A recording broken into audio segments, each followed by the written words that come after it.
This is my 2007 BMW E92 M3. It's beautiful, it sounds like absolute heaven, and it's completely and utterly a car that will try and bankrupt you. Last week I told you why I love this car and I don't think I'll ever sell it, but today I'm going to explain why I feel like I'd rather set it on fire and get my insurance payout than own it. Ladies and gentlemen, welcome back to another Performance Nick video, and in today's video we're talking about the 5 things I hate the most about my E92 M3. Like I said in last week's video, which you should check out, the 5 things I love the most about this car, I said this is the last truly raw M car ever made.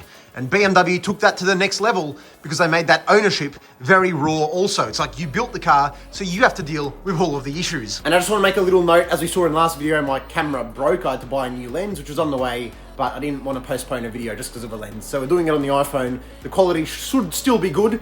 Audio might be a bit questionable, but just stick it through, boys. Trust me, it's worth it. It's a good video. Now, I've spent the last few months owning this E92, and I've owned this F82 for over a year. No doubt about it, this car will put a big, big smile on your face. Bigger than any other car I've really driven. I actually really love driving this car.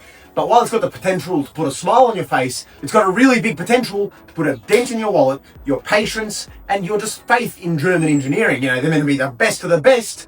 But then you see things like this, and while they're running, they're great. But when they're not, opposite of great. Yeah, very much the opposite. So with that said, that's point number 1, and that is the reliability, or the lack thereof. Because this car, and especially this incredible engine, it can be a little bit problematic. So let's talk about the elephant in the room, reliability. Whenever you talk about that engine or this car, that's the first thing everyone talks about. And when I say elephant in the room, it's more like a herd of elephants in the bathroom on an airplane. Owning an E92 M3 has more drama than any modern TV show, because there's always something that's going to happen that you didn't expect. Before I go into the catastrophic things that will destroy the engine, let me talk about my personal experience. I lost my badge in the last video. I don't know how that happened, but I guess it's not a mechanical issue. I've also got an engine light. I've also got airbag light, because I changed the steering wheel and the airbag light won't go away now, even though I tried clearing it. And I've also got a lighting light. One of my reverse lights is now not working, and I've changed the bulbs and everything. It still won't work either. But those are just tiny little things when we compare it to what can go wrong. First up, we've got the throttle actuators. Essentially what that is it opens up the engine to let air get into the cylinders. And it sounds pretty simple, it just opens and closes, right? Well, BMW didn't think that. When they made them on this car, it seems like the material they made them out of was compressed of depression and tears, because it just doesn't last. They honestly fail, and fail quite commonly. I mean, most E92 M3s have had this go wrong. Mine, luckily, has not yet, but I won't be surprised the day it does. Knock on wood, of course, but yeah, it's pretty much inevitable. When they go, and they will go, your car will go into limp mode. That means you've got reduced power. When you put the accelerator, you're not getting as much as you want. And the cost to replace these isn't cheap like anything on this car. It's not a $500 fix. No, it's about $2,000 on each side, and there's 2 sides. Now, I'm personally not too worried about the throttle actuators, because it won't actually destroy the car if they go wrong. You just lose power, and you need to fix it if you want to drive the car normally.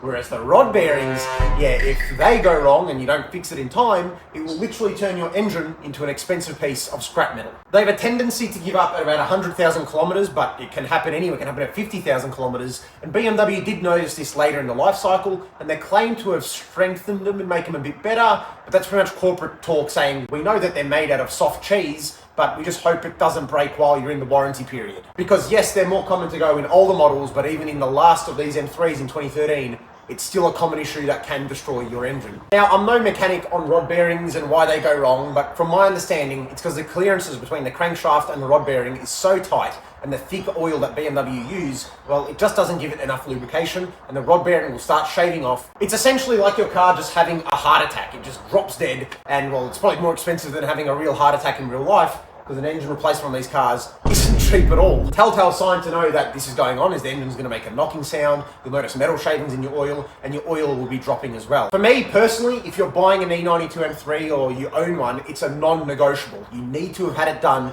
or do it yourself. When I was buying one, in no way in hell was I buying one that hasn't had it done. Luckily, the previous owner on this car literally did it 5,000 kilometers ago, and as we can see from the invoice, it wasn't cheap. But I'd rather spend thousands of dollars knowing the peace of mind that my engine won't give out, compared to risking it and then no engine. And this car without the engine, I might as well have just bought a 320i. And when I say getting the rod bearings done, I don't mean it goes invincible. No, what it does is it replaces the bearings themselves, and you can also get the clearances made a bit bigger so more oil gets through. Now, it does make it more reliable and the chances go down, but the chances don't go to zero. Multiple people have done their rod bearings 2 or 3 times because they've done 200,000 kilometers, for example. Anyways, point number 2. The fuel consumption that will make a jumbo jet blush. Right, let's talk about fuel efficiency. Now, when I bought this car, a naturally aspirated V8, I wasn't buying it to win any fuel efficiency awards. But what I didn't realize is the consumption of this car is like the consumption of a small country. It doesn't stop. Every time you drive it, the fuel needle is moving. This car drinks petrol like a divorced dad drinks beer. It's constant, it's desperate, and it does not care about the consequences. As in the consequences for me, because I'm the one who's paying for it pretty much every second or third time I drive it. At this stage, I'm under a quarter of a tank, and every time I get in this car, the only time it's close to the full mark is when I've just fueled it up. Maybe back in 2007 it was bearable, but when fuel is $1.82 a litre, and that is cheap, everywhere else is like $2 a litre, it becomes less bearable. For example, on the drive home from ACT, which was 7 hours of freeway driving, I was still averaging over 10 litres per 100. And that was with me not pushing at all, on cruise control, doesn't matter. Every time you take this car out, it's pretty much like an expensive date. And when I take my girlfriend out in this car for dinner or something like that, I pretty much have to times it by 2. The cost I'm going to pay on dinner is the same I'm going to pay on fuel to get there and drive around after. So, I mean, it's not really fair to complain about fuel consumption of a V8. It doesn't really go hand in hand. But, you know, it's one of the things I hate most about it. It is only 6 litres worse than the M4, but I don't know why it feels like it's so much worse. I feel like I can drive the M4 twice as much as I can drive this car before the fuel light comes on.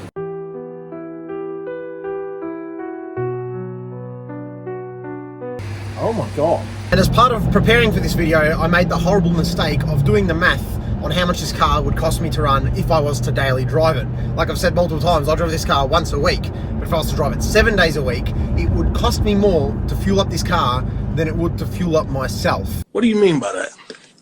That means I'd be spending more on fuel than I would be spending on food. And that's for food for me and my girlfriend as well, may I add. It's stupid the amount that this car drinks. But at the end of the day, you don't really care about fuel consumption when the car sounds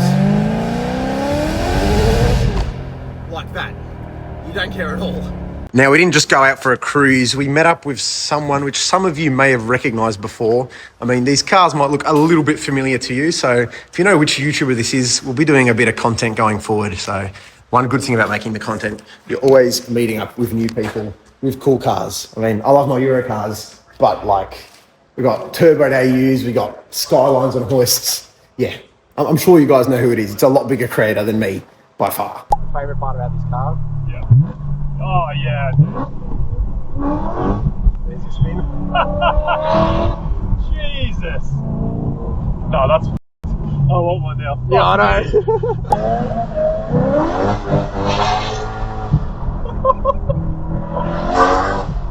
Actually a joke, man. This thing's a symphony. I know, it's So good. So you sold?